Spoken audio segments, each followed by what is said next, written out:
Contingent liability, sir ये क्या होता है?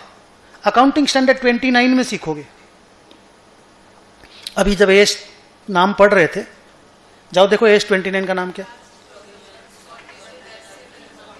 है ना, वहां पे कॉन्टिंजेंट लायबिलिटी है ना, वहां पढ़ोगे तो उस दिन ये जवाब फिर से भी देंगे हम।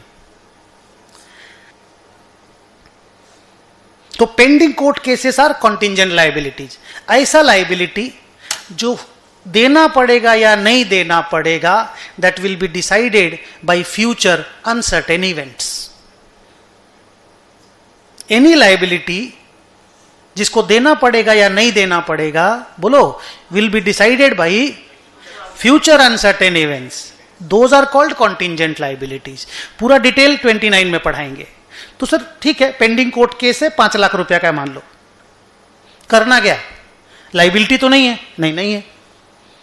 लायबिलिटी हो गया तो पैसा देना पड़ेगा ना, कॉन्ट्रेक्चुअल ऑब्लिगेशन टू पे कैश। यहां तो पैसा नहीं है, ऑब्लिगेशन तो नहीं है, लेकिन ऑब्लिगेशन बन सकता है कि नहीं, बोलो? बन सकता है कि नहीं, बोलो? बन सकता है ना। कब? फ्यूचर में। कब? अगर कोर्ट का डिसीजन मेरा अगेंस्ट, फेवर में आने से कैसे, हाँ फेवर में नहीं, ओके सॉरी, अगर कोर्ट का डिसीजन मेरा अगेंस्ट में आ गया तो पैसा देना पड़ेगा कि नहीं? अगर देना पड़ेगा, what happened? Yes, good girl, contingent liability became actual liability. रुको रुको, अभी रुको, पूछा है तुमने, वेट करो बेटा, पहले मेरा बात कंप्लीट होने दो। So till it was a contingent liability, we were showing it in the notes on accounts only. Once it became actual liability, we have to show it in the balance sheet के अंदर। Sir ये तो P&L को भी hit करेगा ना, loss भी तो हुआ ना हमको। बिल्कुल लॉस भी हुआ। P&L डेबिट होगा, लायबिलिटी क्रेडिट होगा।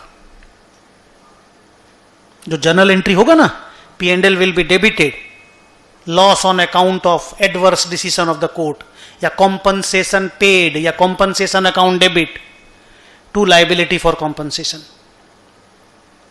बट अभी जर्नल में नहीं जाते हैं, अभी खाली उस बच्ची के क्वेश्चन का आंसर करते हैं।